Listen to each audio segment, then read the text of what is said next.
Hello, dear students. Welcome to the program. In today's program, we are going to discuss one of the landmarks in the history of Indian education, that is, Adams' Report on Education. The main objectives of today's topic are to know the traditional indigenous system of education in India, to find out the causes of downfall of the indigenous system of education, to learn about the proposals of William Adam on education, to analyze all the three reports of William Adam on education, and finally to evaluate general statistics given by Adam and supported by Sir Philip Hartog later. First, introduction. The modern system of education came to be established in India during the British period at the cost of the traditional indigenous system. The officers of the East India Company, as well as many non-officials, believed that the indigenous system of education had little worth or value, that it was rather dead and obsolete without any practical significance. Before the British established a new system of education in India, both Hindus and Muslims had their own system of education.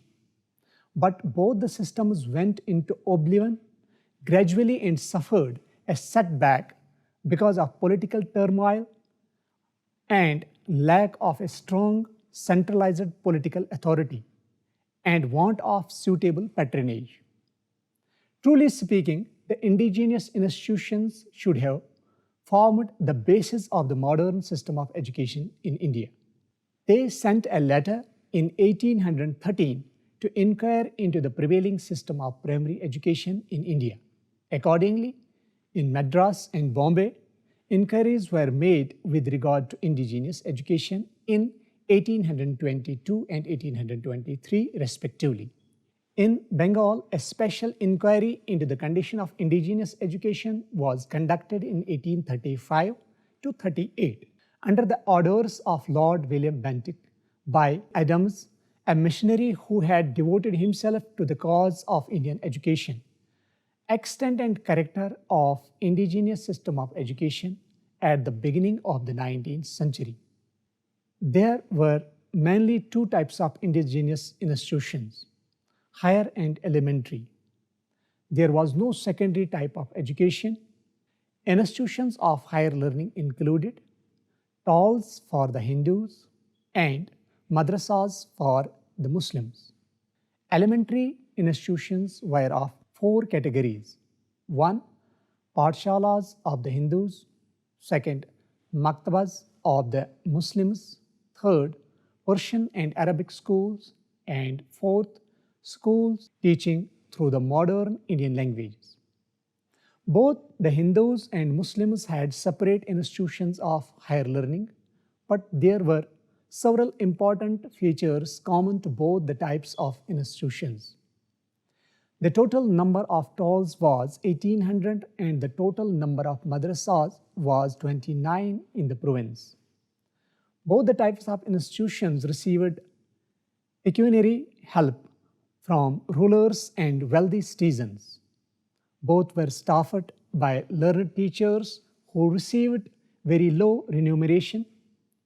Instruction was mostly given in gratis, that is, higher education was free.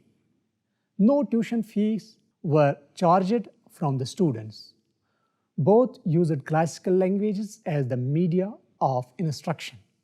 In case of the talls, Sanskrit was the medium of instruction and the madrasas used Persian or Arabic as the medium of instruction. Teachers were remunerated by grants of land by rulers, occasional voluntary presents from pupils and wealthy members of the public. The remuneration was both in cash and kind. Many teachers had to provide both food and lodging to their students. Both the types of higher learning had not separate buildings of their own local temples, mosques, houses of zamindars, talukdars, and teachers were used as educational institutions. These were built either by teachers themselves or by patrons or by subscriptions from the public. Very few people could receive higher education, which was costly and at the same time unpractical. The state had nothing to do with the day to day work of the institutions. They enjoyed complete academic freedom. The Hindu schools of higher learning, means stalls, were conducted almost exclusively by Brahmins. Most of the students were also Brahmins. There were no women students. Next, the indigenous elementary schools. Most of these schools were religious in character. Their chief object was to produce Maulvis and Pandits. These were really weaker and obsolete educational institutions because of their conservative tone and obsolete ideas and methods of teaching. Both the Hindus and Muslims had separate educational institutions. These schools were practically useful and the main agencies for the spread of mass education. The instruction given in these schools was of a practical type and mostly limited to 3 R's, means reading, writing, and arithmetic. Literacy in those days meant only mastery on the 3 R's. These schools had no religious veneration attached to them and no endowments either from the state or from the public. Teachers in these schools were men of ordinary attainments. The indigenous elementary schools had no buildings of their own. Schools were held in local mosques, temples, houses of rich persons, and teachers. These schools were open to all castes except Harijans. Their equipment was extremely simple. There were no printed books. The instructional materials included chiefly the slates or pencils. Use of school was generally small. The basic feature of the system was that the senior pupils were appointed to teach junior ones. Dr. Andrew Bell was greatly attracted by this system and he introduced it in England as a cheap and efficient method of educating the poor. Now, dear students, let us understand what were the causes of downfall of indigenous system of education in India. The chief merits of the indigenous system of the elementary schools were their adaptability to local environment and the vitality and popularity they had earned by centuries of the existence under a variety of economic conditions and political vicissitudes. Schools were found in every part of the country and almost in every village. Some higher castes were wholly literate, while several lower castes that formed the bulk of the population were illiterate. But in spite of all these good features, the indigenous elementary schools gradually went into oblivion. There were other causes too behind the decay of the indigenous schools. They had their own inherent defects, the chief of which was the exclusion of girls and Harijan peoples. Teachers had no training or sound education.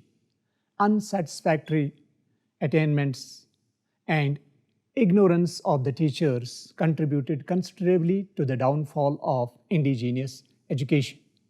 Their remuneration was non-attractive from the point of view of livelihood. The curriculum was extremely narrow and limited. The form of punishment inflicted on the students was very serious. The English system of education was greatly encouraged by the officials of the East India Company at the utter neglect of the indigenous system. They allowed the indigenous institutions to die a natural death and created a new system of education. Thus, the state was quite indifferent towards the existing educational institutions. Another cause was the increasing use of English in official business. In this way, the indigenous system of education, which existed for centuries in the country, slowly died out of existence. But this system of education was of considerable importance at that time. It was wholly suited to the contemporary conditions of the country. It was popular economical, and full of vitality and potentiality. Dear students, let us throw light on Adams' report on education now. A Christian priest of Scotland, William Adam, came to India in 1818 and spent about 27 years here. He came into contact with Raja Ram Mohan Rai, and both of them influenced each other. He was greatly impressed by Indian views regarding the existence of one Almighty God. In due course, he renounced Christian priesthood. Lord William Bentinck, the Governor General of India, appointed Adam in 1835 to survey the state of education in Bengal and Bihar and to suggest reforms. Adam submitted 3 reports from 1835 to 1838. His report was a digest of the earlier reports on the subjects. The second and third reports were based on the survey he conducted. The second report was a thorough inquiry on the system of education prevalent in Natlore in the district of Rajshahi. The third report covers 5 districts of Bengal and Bihar and his recommendations for the reform of indigenous schools. Now, let us see what Adam observed.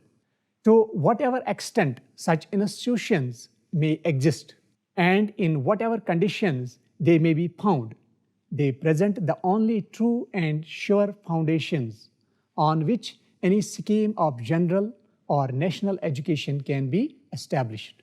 All schemes for the improvement of education, therefore, to be efficient and permanent, should be based upon the existing institutions of the country, transmitted from time immemorial, familiar to the conceptions of the people, and inspiring them with respect and veneration. Adam further recommended that existing native institutions from the highest to the lowest of all kinds and classes were the fittest means to be employed for raising and improving the character of the people. Now, dear students, let us go through the proposals made by William Adam. Adam suggested some concrete proposals for the working of his plan for the improvement of indigenous schools in these 7 stages. The first step was to select 1 or more districts in which the plan could be tried as an experiment. The second step was to hold a thorough educational survey of districts selected. The third step was to prepare a set of books in modern Indian languages for the use of teachers and pupils. Then the fourth step was to appoint an examiner to conduct examinations and to survey his area for each district as the chief executive officer of the plan. Then the fifth step was to distribute the books to teachers and stimulate them to study them by the holding of examinations and the granting of rewards to successful candidates. Adam also recommended the establishment of normal schools for teacher training. Then the sixth step was to encourage the teachers to impart their newly acquired knowledge to their pupils by holding examinations for them and by granting rewards. Then the last 7th step was to grant endowments of lands to village schools in order to encourage teachers to settle down in villages and to educate the rural children. Now, dear students, let us go through the reports submitted by Adam from time to time. First report of Adam, which he has submitted in 1835. It is a digest of all the earlier reports on the subject and of all the educational data then available. Indigenous schools are those schools which are established and supported by the native themselves. The number of such schools is supposed to be very great. There are 1 lakh such schools in Bengal and Bihar, and assuming the population of those 2 provinces to be 4 crore, there would be a village school for every 400 persons. So, this statement of facts is a subject of great controversy. Sir Philip Hartog, a noted educational expert and a staunch critic of Adam, has criticized the report as a myth or a legend. But Shri R.V. Parulekar forcefully defends it and opines that the report is substantially correct. This difference is perhaps due to the interpretation of the term school. Mr. Hartog uses the term in its modern sense. To him, a school means a permanent institution conducted by a person who teaches a certain number of students in return of fees and prerequisites from the pupils and who is paid by the community for his service. Mr. Parulekar contests this interpretation. In his opinion, the word school in those days was used to mean a place where instruction was given and included even centers of domestic instruction. According to Adam, almost every village in Bengal had a school, public or private. Now the point is that Adam himself did not point out the falsity of the legend of 1 lakh schools. In reply to this, Sir Philip argues that Adam could not summarize his statistics clearly. Mr. M.R. Paranjpe supports the contention of Mr. Parulekar. He argues that the legend of 1 lakh schools had persisted in official and non-official circles for the simple reason that it was not a legend. He further argues that Adam admitted the existence of a school in every village. In Madras Presidency, Sir Thomas Munro found a primary school in every village.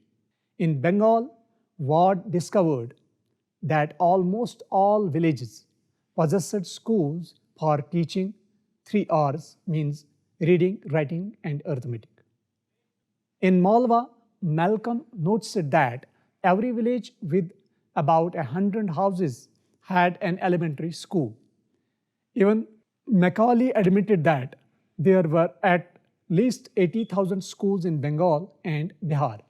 Hence, we cannot accept the view of Sir Philip Hartog. Dear students, let us try to explore the second report as submitted by Adams in 1835. Adam made a thorough and comprehensive inquiry of the one Thana, Nator police station in the district of Rajshahi. The population of the Thana was 1,95,296, of which 1,29,640 were Muslims and 65,656 Hindus. Adam writes that there were only 27 elementary schools with 262 pupils in 485 villages. Besides, Adam found 1,588 domestic or family schools in 238 villages with an enrollment of 2,342 students. The medium of instruction was varied with Bengali, Persian, Arabic, Hindi. Moreover, there were 38 Sanskrit stalls with 397 students. Women education was almost non-existent. The average age of admission in elementary schools was 8 years. It was 11 in the stalls. The chronological age of the students varied from 8 to 14 in elementary schools. The average pay of the teachers in elementary schools was Rs 5 to 8 per month. Adam calculated that the total number of instructed adults in Nator was 6,121. This reveals that the percentage of literacy only in menfolk was 6.1 and it was 3.1 in the whole population, men and women combined. The statistics furnished by Adam further reveal that the domestic education was much more popular than the institutional education. Education was considerably economical. Dear students, after this, let us go through Adam's third report on education, and it was submitted on 28th of April 1838.